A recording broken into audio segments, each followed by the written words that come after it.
Tonight on Obscured Reality, join us as we dive into the history of Halloween and take a brief look at the history of this sacred day. Afterwards, we'll tell a few spooky Halloween stories to get your nerves. Sit down, sit back, relax, and join us on our journey through Obscured Reality.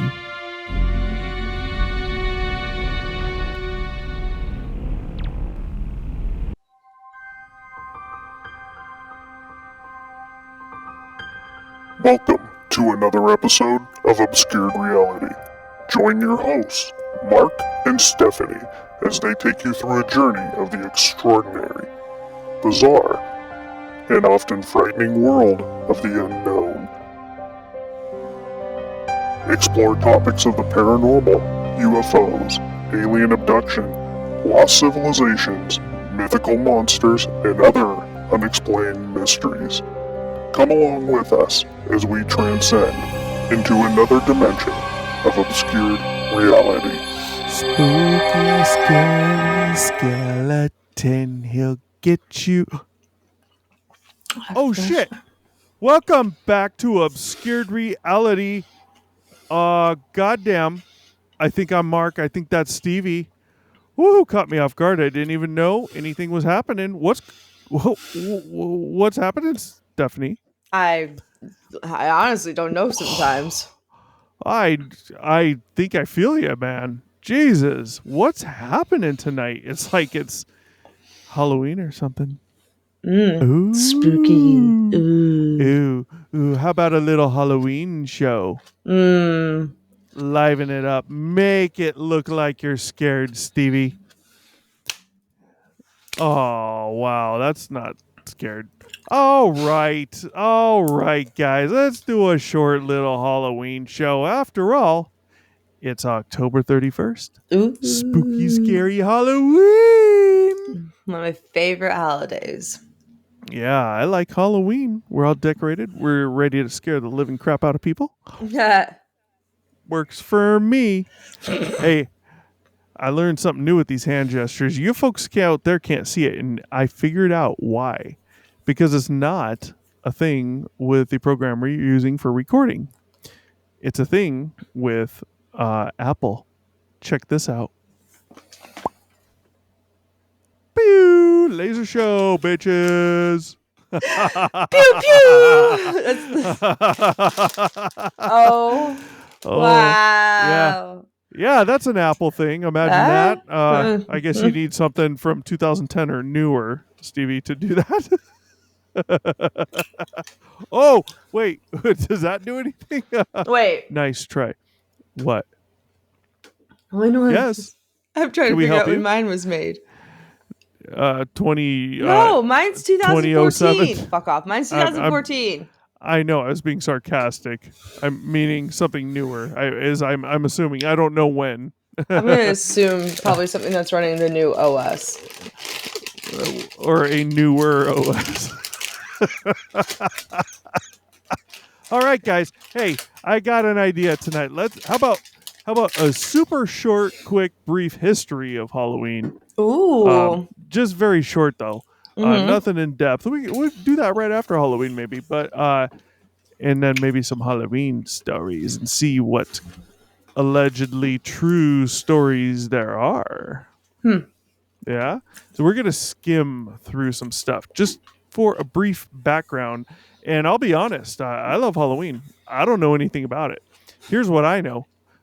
Halloween to me, candy and scaring people. What's Halloween to you? Halloween is candy and scaring people. I do know a little bit about the history of Halloween, however. Oh, do you? Would you like to enlighten us? Because you probably know more than me. You don't. The whole idea of like tricking people to get candy is actually a relatively new concept. It's an idea that originally like arrived somewhere, I believe, in Ireland, and they used to carve like turnips instead of pumpkins. Oh shit, guys! Hey, There's a reason Stevie's on this show. She's a little bit smarter with the stuff than I am. I gotta read. There's like a couple of things that I know. Yeah. Yeah, but Halloween Interesting. used to be All Hallows Eve, but it used to be based off of like the last like harvest for the pagans, basically anyone who wasn't Christian. But yeah, Okay. it's most of the things how we celebrate Halloween are relatively new, like Yeah. concepts. Yeah. True that. Well, let's find out how accurate you aren't or are. Mm. Yeah, this is gonna be brief history because I'd rather get into some stories, you know. So Halloween or Halloween, less commonly known as All Halloween, or All Halloween's Eve, or All Saints Eve. So it's a celebration. October 31st, obviously, the eve of the Western Christian Feast of All Saints Day. We're going to move on from that. There's a theory that says that many Halloween traditions were influenced by the Celtic harvest festivals, particularly the Gaelic festival Samhain, which are believed to have pagan roots. Oh my God, Stevie is 2 for 2 right there. Yeah, we'll skip some of that. We'll jump down. We got, it was celebrated in Ireland and Scotland for centuries. Irish and Scottish immigrants took many Halloween costumes to North America in the 19th century. Wow. Wow. Someone's 3 for 3. What? I fell. The camera is fell? pointed at your leg. Yes, I know. We don't. That's fine. I fell. Thank you for telling everyone what they can't see. Oh. That's okay. Wrong camera. That's what I can see. Yeah. If you guys want a picture of what she just saw, I'll take a snapshot. You don't. I had to adjust some volume. So we're 3 for 3. Well, you are. I'm 0 for fucking 0. Popular Halloween activities, if you can't guess this, will enlighten you. They include trick-or-treating. Oh, I'm 1 for 1. 1 for whatever. Attending Halloween costume parties. 2.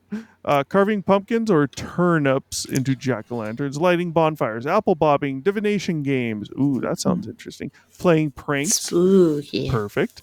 Visiting haunted attractions. I mean, we're not going to get into all of them. You guys already do them all. Right? History. So let's see, Halloween's, it's thought to have influences from Christian beliefs and practices. The English word Halloween comes from All Halloween's Eve, being the evening before the Christian holy days of All Hallows Day on November 1st and All Souls Day on November 2nd. So we go back to some early church stuff here. We're going to skip the early church stuff, but losing my place here, guys. Oh no. Yeah, so we also go back to 8th century Pope Gregory III. That's 731 to 741, founded on oratory in St. Peter's for the relics of the holy apostles of all saints, martyrs, and confessors. Some sources do say it was dedicated on November 1st, while others say it was on Palm Sunday in April 732. I mean, did they have months like ours back then? Like January, February, March? Oh, yes. Jesus, man. Yes. I don't know much about history. I think I got a C, but that wasn't for knowing anything. By 800, there's evidence that churches in England and Northumbria were holding a feast commemorating All Saints on November 1st. So, what's the point? The point is we're seeing it all coming from other countries. Basically is what's going on. Yeah. Origination, which is perfectly fine. So 12th century, by the end of the 12th century, the celebration became known as the Holy Days of Obligation in Western Christianity. Holy Days of Obligation. Yeah. That one hit me too. When I read that earlier, I was like, that's a holiday I want to celebrate. Yeah, obligation for what? And yeah, that makes Sounds perfect sense terrible. for the Western world, and involves such tradition as ringing church bells for souls in purgatory. Now, what I want to know, are they referring to purgatory or are they referring to Purgatory, Colorado?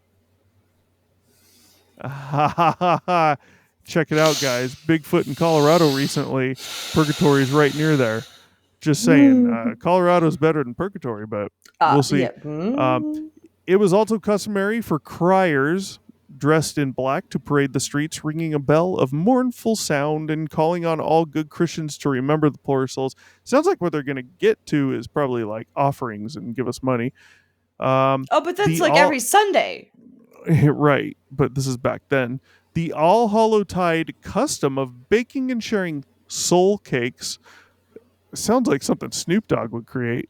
Oh man, he should make soul cakes. He can make them out of what's the fluffy, like angel bread, but laced with weed.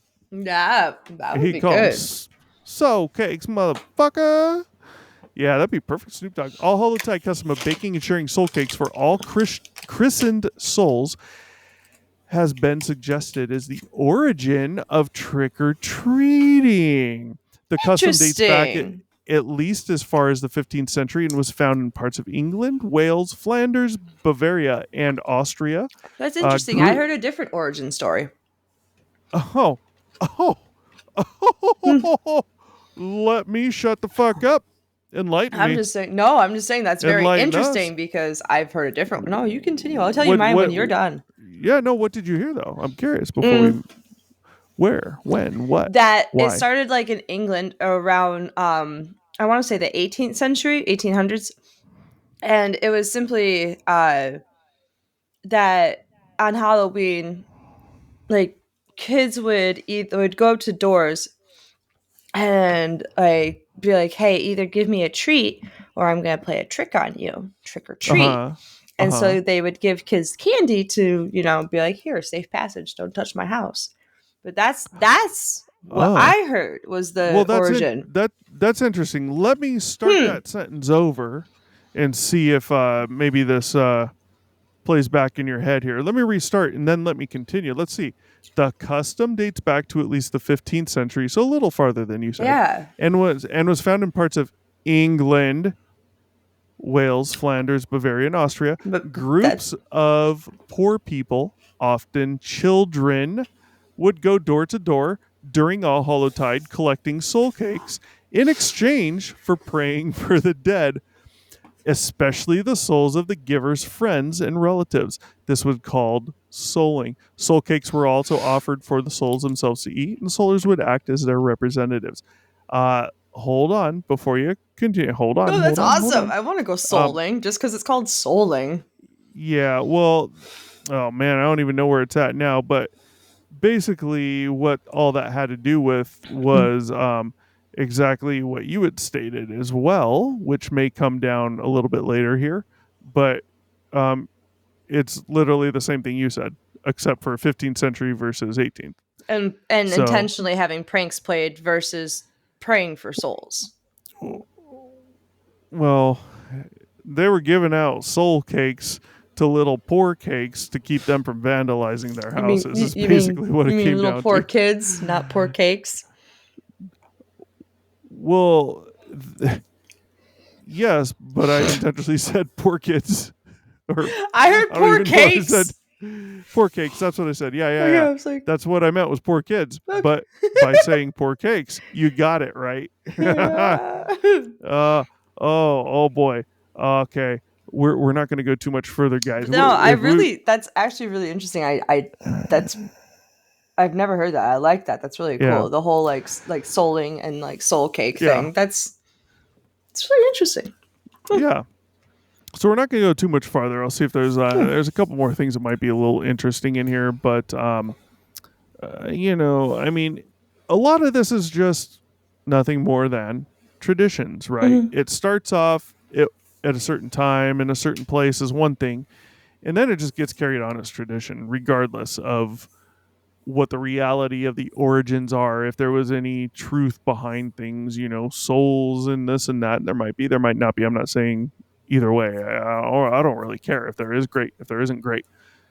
But now we're just seeing at this point tradition just being carried on and carried on and carried on, and then moving over to the Western world, and the Western world fucking it all up as we do. Yeah, as I'm not even gonna say it. Yes, so spread to North America.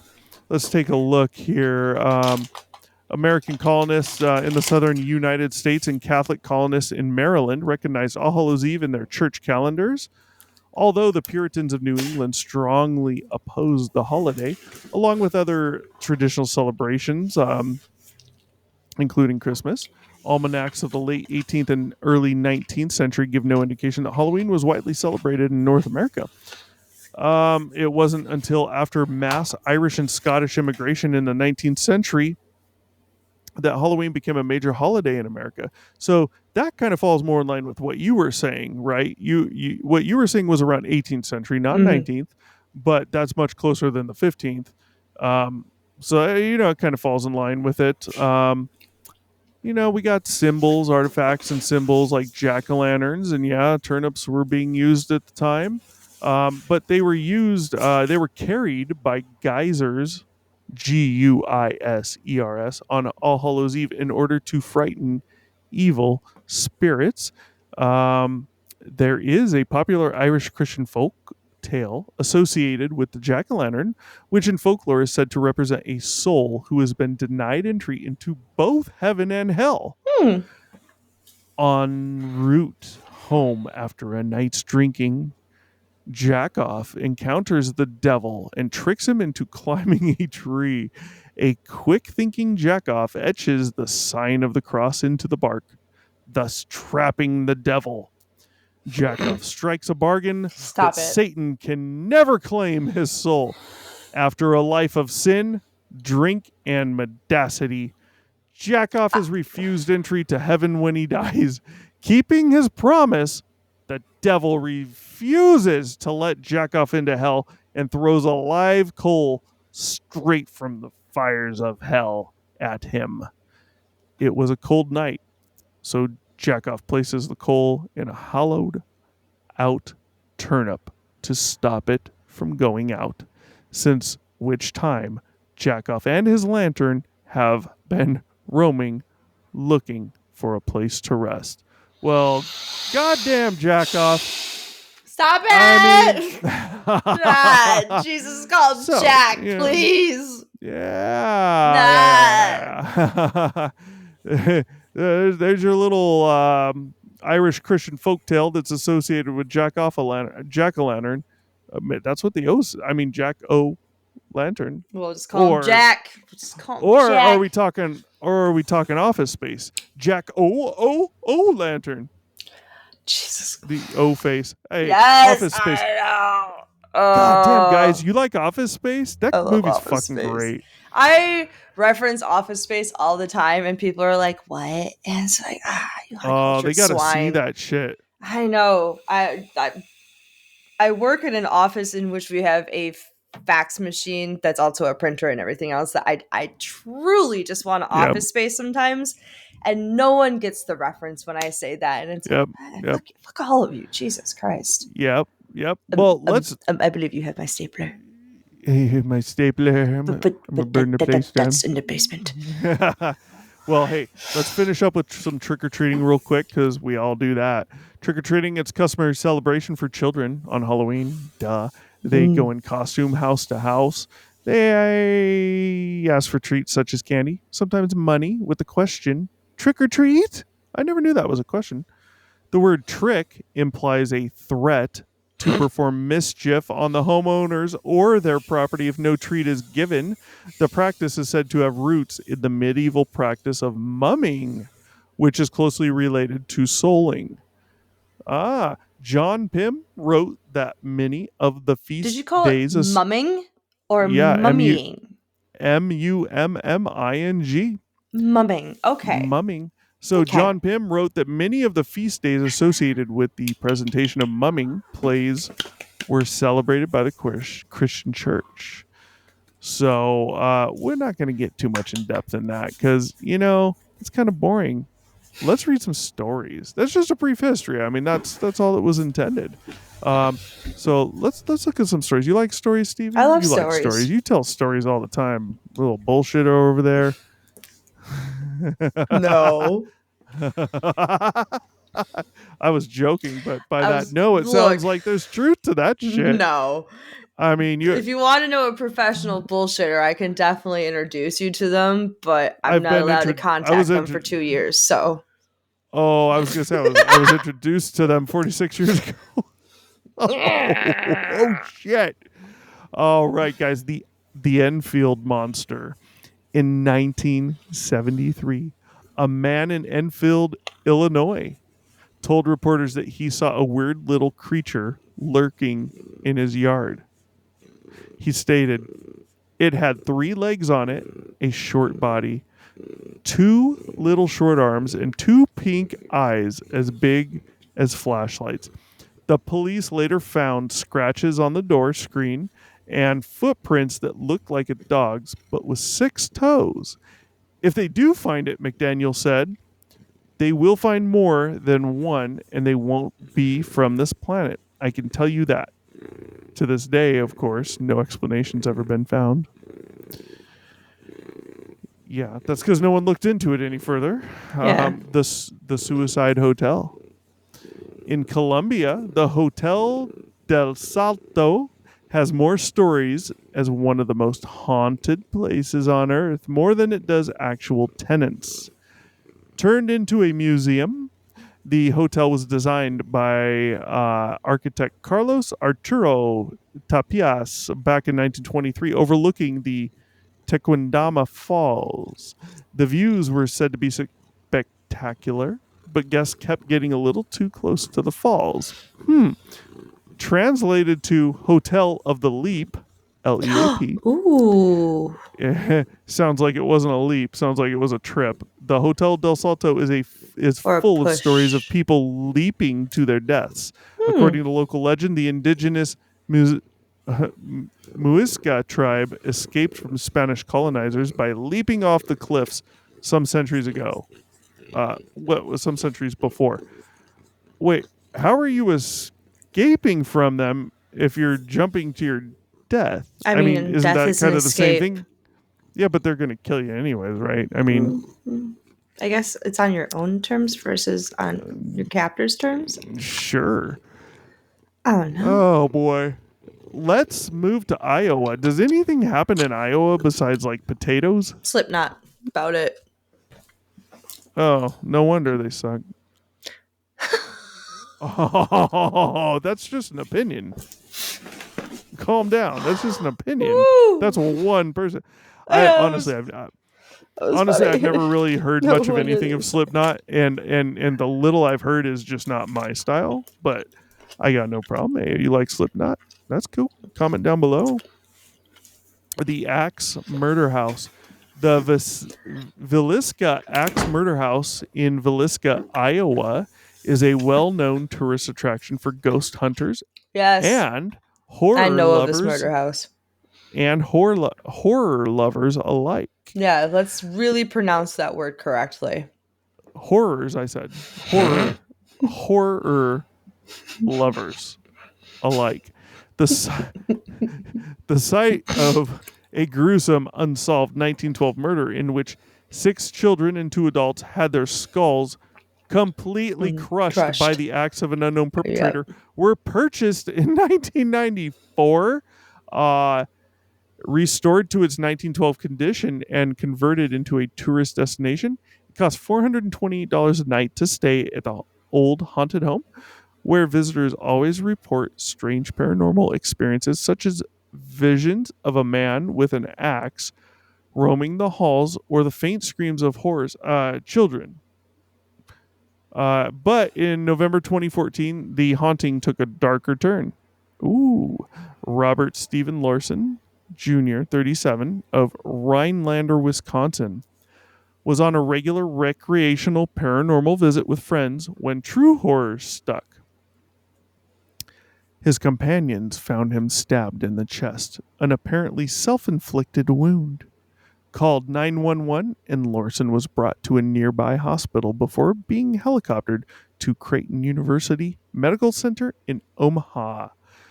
The Montgomery County Sheriff's Office said Lorson suffered the self-inflicted injury at about 12:45 a.m., which is around the same time the 1912 axe murders in the house began. Mm-hmm. He recovered from his injuries, but he's never spoken publicly about what occurred that day. For Martha Lynn, the owner of the home, the incident was very upsetting. Quote, it's publicly, it's publicity, but it's not exactly the kind of publicity you desire to have. I don't want people thinking that when they come to the Villisca axe murder house, something's going to happen that's going to make them do something like that. The house remains open for tourist visits and overnight stays. All press is today. good press. I mean, shit, right? You're in Iowa, lady.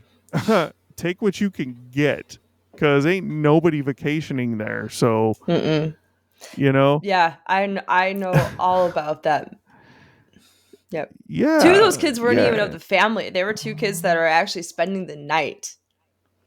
What do you know about this story? I'd like to hear a little more than what I just read. So if you have more. They still don't know obviously who did it, but they think that the person who murdered them was like waiting for them inside of the house and like Wait. Hold up. Did I miss something? So they were murdered, I believe, on a Saturday night. No. You're right. I Jesus, I was thinking back to the goddamn. What was I thinking of? I don't know. It must have been the one where the. Wait. Were you thinking of the one where the daughter kills like her dad? No. I was thinking of one I just read. Am I thinking of the same one where the guy supposedly stabbed himself? That's the same one, right? Yeah, I'm talking. Oh yeah, no, it is. There's 2 stories in one there. I got you. Okay, so keep going. Just ignore me. Hey, okay. The horror of the thing. I mean, the horror of the thing. So they think that he was waiting for them inside of the house when they came home because they were murdered on, I believe it was a Saturday night, because the 2 kids were staying over. They were either came from church with them and was staying the night into Monday, or they were staying into Sunday to go to church the next day, I do believe.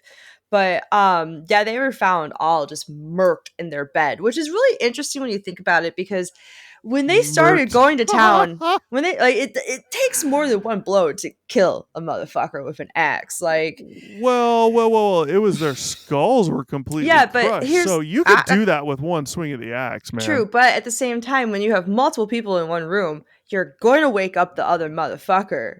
Like, that's not going to be a silent thing. So the fact that they all were found like laying in bed is pretty interesting. But yeah, they never caught who did it, but they think that he was like waiting in the attic for them to come home, and then waited until night to murder. Did he know them? Was it said if he knew them possibly? They assume that it may have been someone that they know, but again, they have nothing to go on. It's still an unsolved mystery. Yeah, I mean, back in 1912, I'm sure their investigative skills were subpar, at least. Limited. So. Yeah. Okay. Well, let's see if you know anything about the haunted doll, Miss Smarty Pants. Annabelle? The haunted doll. Annabelle? We'll see. Okay. When you think of haunted dolls, it's likely the creepy old Victorian-looking porcelain kind that springs to your mind. Yeah. I hate those. Those horrors of a doll. None of which you probably have laying around. Still, don't get too comfortable around any kids' toys too soon.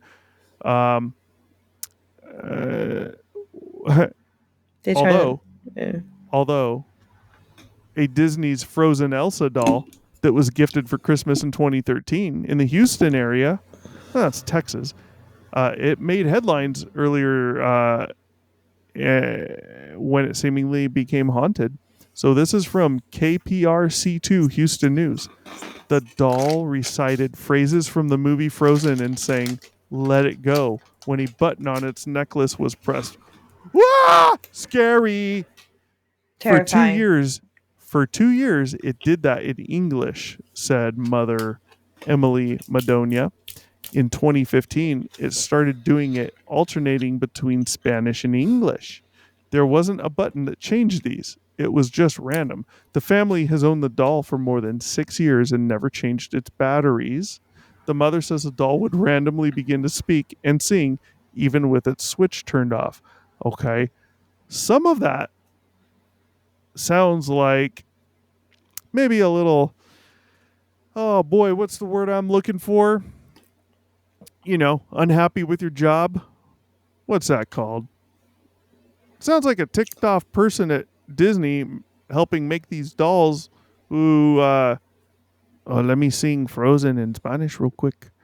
Fuck with them. And I'll put it like 5,000 Elsa Let It Goes down the road so it doesn't come up for a long time for them. Who knows? But that's interesting.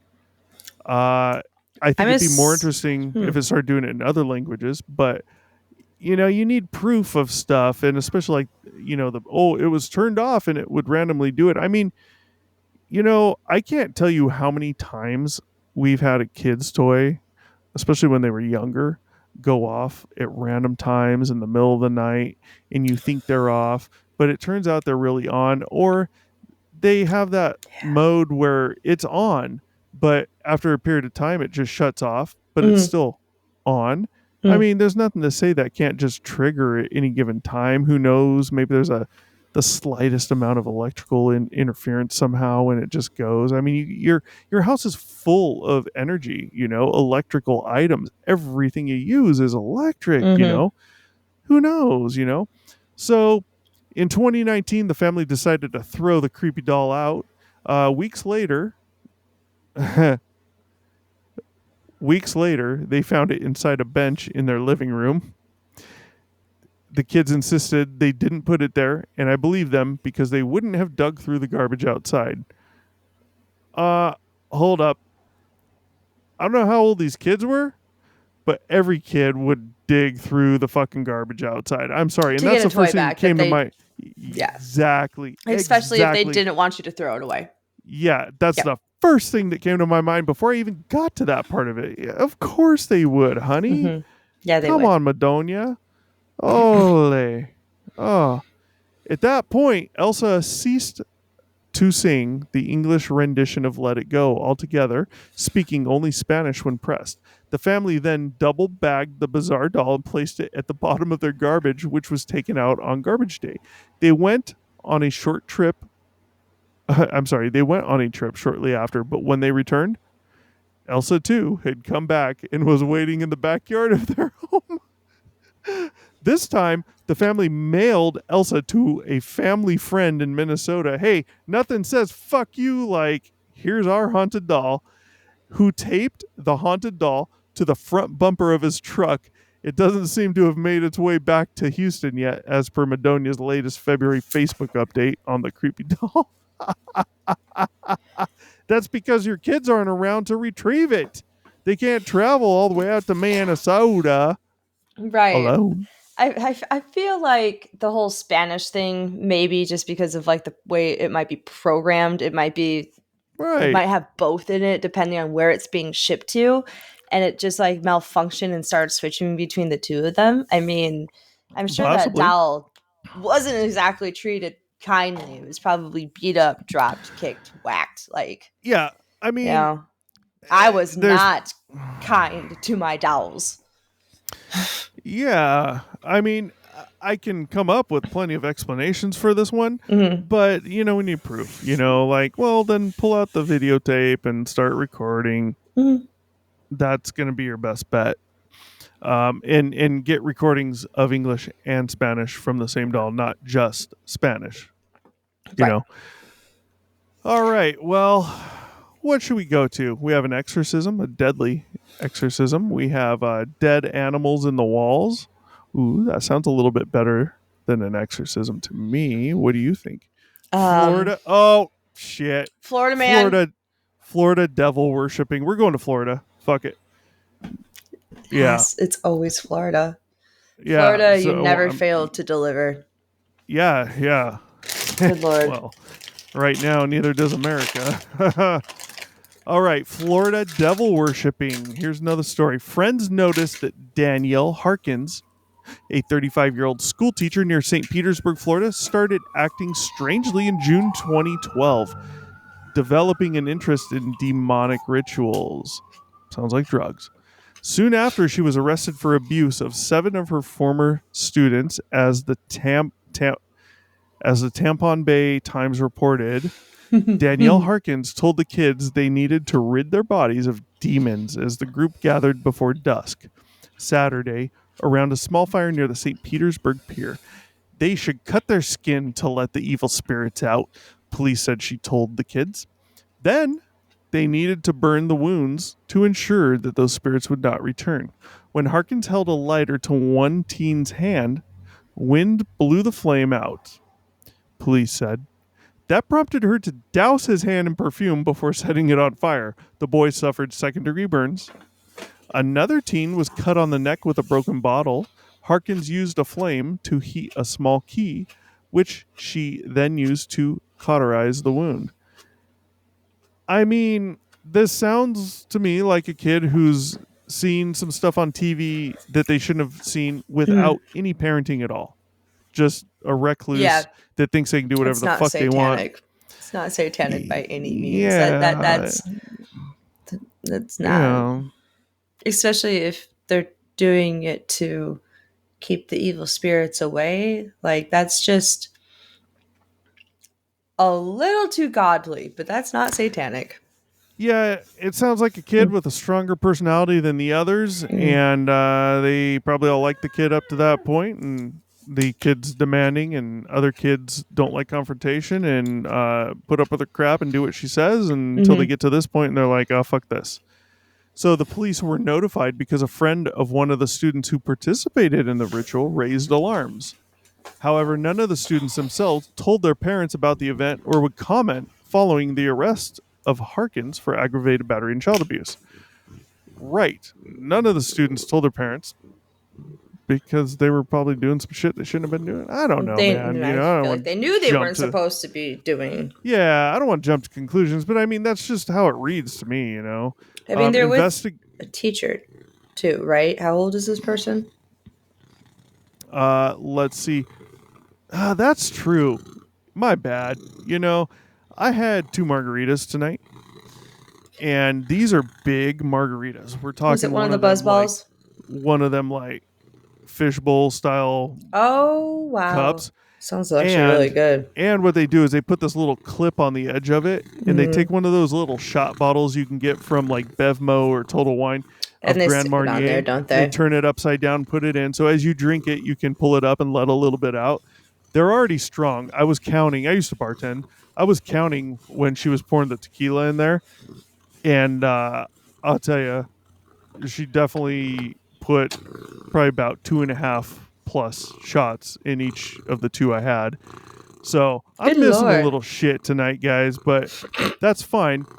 Yes, she was Danielle Harkins was a 35-year-old school teacher. I read it, but I didn't pay attention. You're right. So she sounds a little off. That's like, I don't know. You think? Yeah, it's like a step above sleeping with your students. What would make you think that's a step above or below? Having your fucking students like cut themselves and like convince. Wait. Whoa, above cat. Or below? A step above or a step below? Below. There, like. Okay, below. And the farther down you go, the worse it gets. Thing. And to clarify, just one step? No, not just one step. There's more. Fuck. You're talking about. I mean, having your children like that, having your former students, fucking be brainwashed by you enough to do something like this. Like, that is some power hot. that a adult should not hold over a child. She was probably hot. The horror of the whore. Oh, how dare her? They. Well, investigators said they spoke to Harkins, but she didn't spell out what type of religion would require such drastic measures. Her own. She has not informed us exactly what she was trying to accomplish with this. I mean, I would think she she admit? was just fucking crazy. Sounds like it. Yeah. Okay, so we got some choices. We'll wrap it up soon. We'll read a couple more maybe. So we got the death of Elisa Lamb. We have an exorcism in Indianapolis. We have a Utah murder suicide. The phone stalker. The Watcher. I don't know how to pronounce the name. Isaiah the cannibal. Take your pick.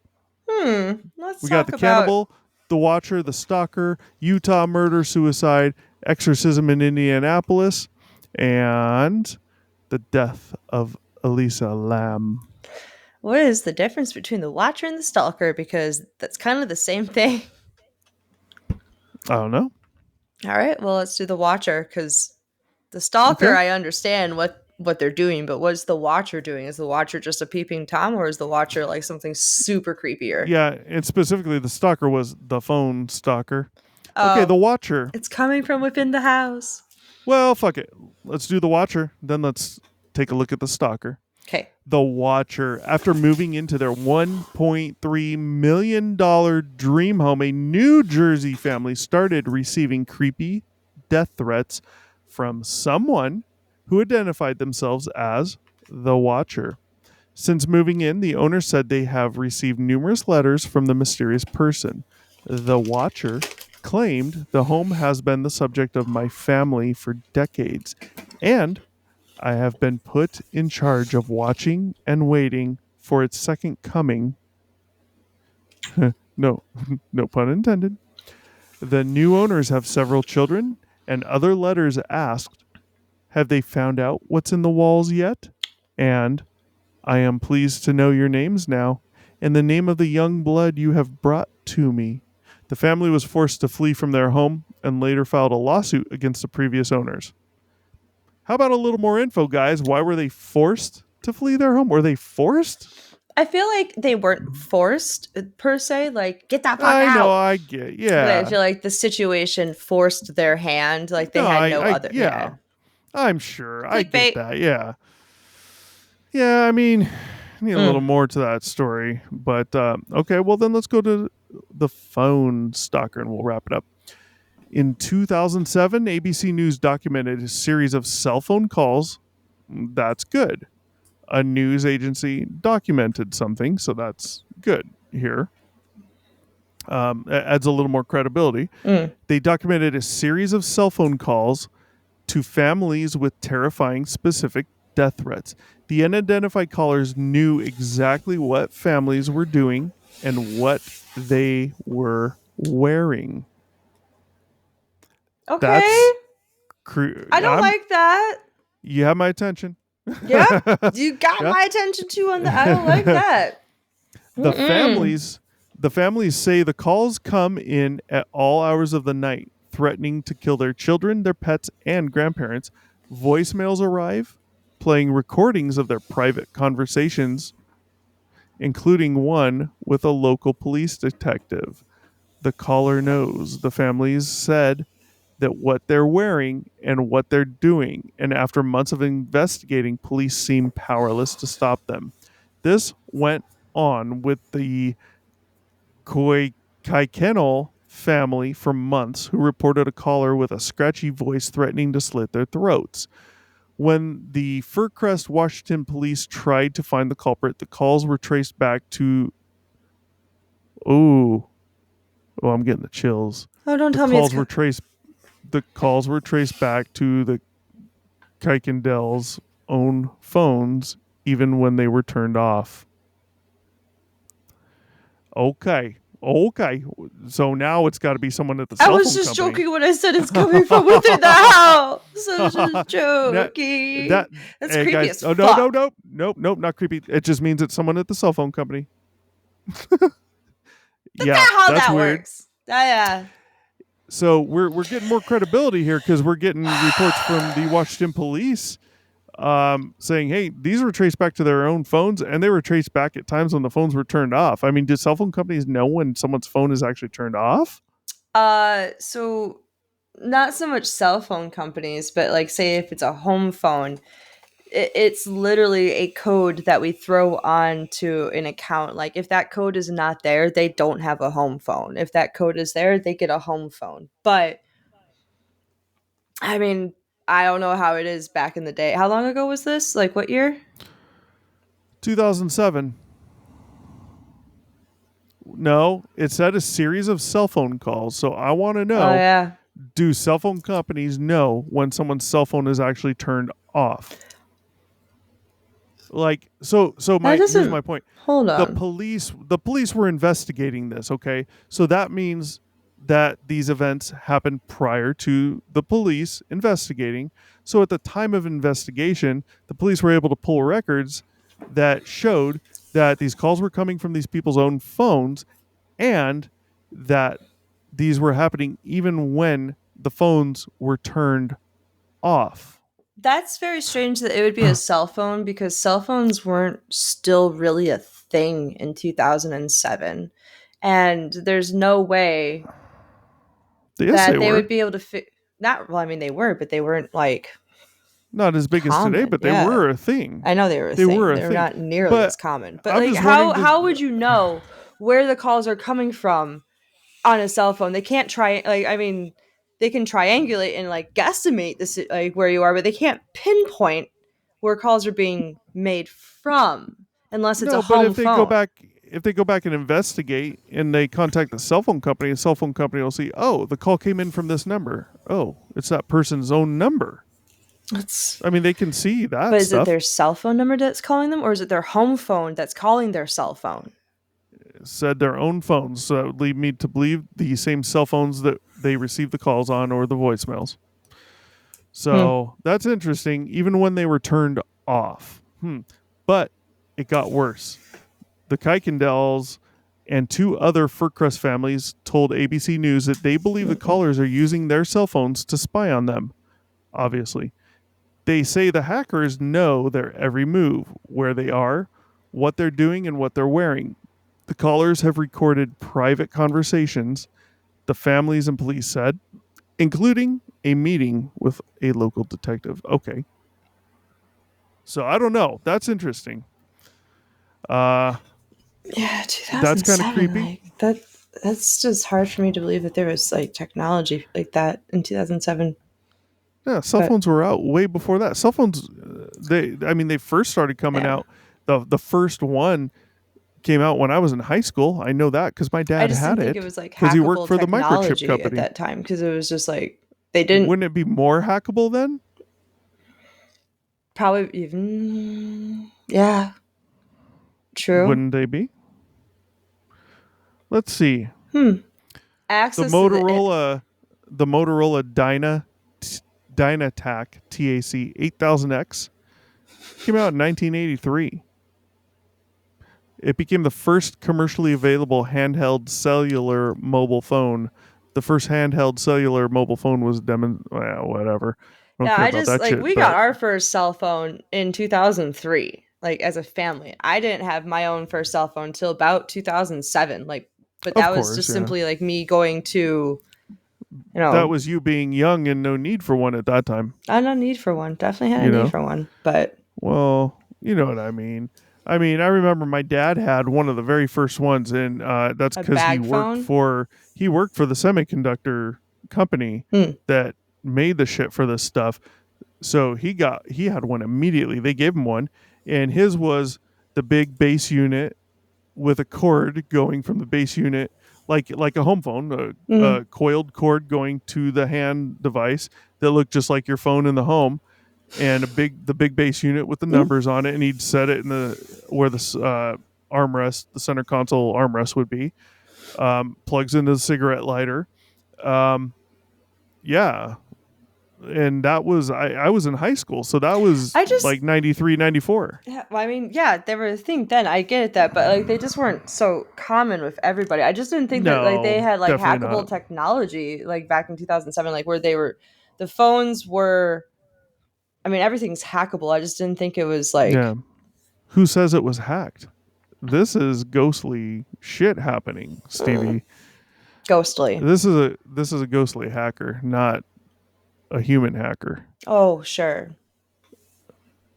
Well, I mean, I just read I it to you. You don't. got to believe I it. don't What do you have to think? What do believe you it. think? True. I don't Good have to believe job. You shit. don't. Is it creepy? Uh, Absolutely. Do I think someone oh yeah. how as someone who works with cell phones, the way I see it is the only way that this could be really a thing is if someone was like somehow tapping their landline and calling their cell phones. That's the only way that I can think of it, because if they still had a plain old telephone line that was active going to their house, that's someone could have tapped that to fuck with them. Right. But actually like calling their cell phones from their cell phones and leaving voicemails, no. But Yeah. calling like but tapping into their POTS line, absolutely, because most lines are VoIP these days, but things were still pot lines back then. Plain old telephone service. Well, what's interesting? Hmm. Pretty fun. There's a website. I forgot the There's a name. If I website for remember everything. before we're done, I'll let you know. There's a website you can go to, and it's free. You can try it a couple times, and it's free. But from what I've seen, for some reason, it never actually uses those free tokens, and you just keep doing it. And what you do is it's got 4 spots where you can input 4 phone numbers. And what you can do is I can put your phone number in one spot and then my phone number in another spot. And then the next 2 spots, I put my phone number and then your phone number. And basically, what it does is it says, call Stephanie, show that it's coming from this number, which is me. And Spoofing. I know I'm in your contacts, so I know I'm going to show up under whatever name you have me under. And that's it. That's all it's doing. It's awesome. It's And then spoofing. yeah, Yep. and then you do it from the other person's cell too, and it's like, yeah, I've played that prank a couple times on some people, and it's pretty funny. Yeah, But you remember that's back in the day, spoofing. That's you great. remember back in the day with the home phones, you used to be able to go to Hide any phone in your home, dial your own home phone number, Mm-hmm. and hang up, And it and would it would call. call your Yep. home. Yes. How many times you played that prank on your parents? I actually never played that prank Oh, on them. I did. Home I phones. was the ghost caller. I know what you're doing, I know Mom what and you Dad. did. Turn the football game off. Feed me popcorn. Yeah. uh, That is really creepy. That is really, really creepy. Either way, but I think that it had to be somebody who was like hacking into like tapping into their like home telephone line to leave messages on the cell phones. That's how I read into it. yeah. But either way, that's it's coming from within the house. I don't like that. Yeah. Well, we should have done the death of Elisa Lamb because hers looks interesting, but too late. We did the other Another 2. day. Another day. Maybe we'll forget that one. Mm-mm. But yeah, well, there's some Halloween stories for you guys, some scary, Yay. spooky stories. A brief history of Halloween and the horrors that lie within. So, like, share, subscribe, comment down below.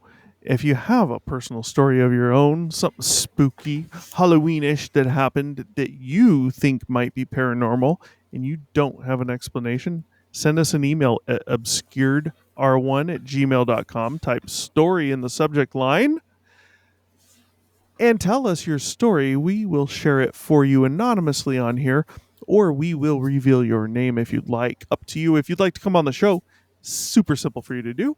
Let us know in that email, and hey, we'll schedule something, and you can come on over the phone, nice and easy, anonymously, video, no video, up to you. It's easy for you to do. You got to do nothing but email us. We'll make it happen. Stevie, hit that bell. Hit that bell. Hit that bell so you can get notified every Friday at 8/5 Pacific that we have a new episode dropping. Sometimes we drop episodes in the middle of the week, just randomly, just boom, boom, here you go. So get notified so you don't miss any of our episodes. It helps us out a lot. True that. True that. With that, I'm going to go trick-or-treating. Peace out. Peace. Thanks for watching. Be sure to check back with us often for new episodes. Feel free to drop a comment, and don't forget to like, share, and subscribe to Obscured Reality.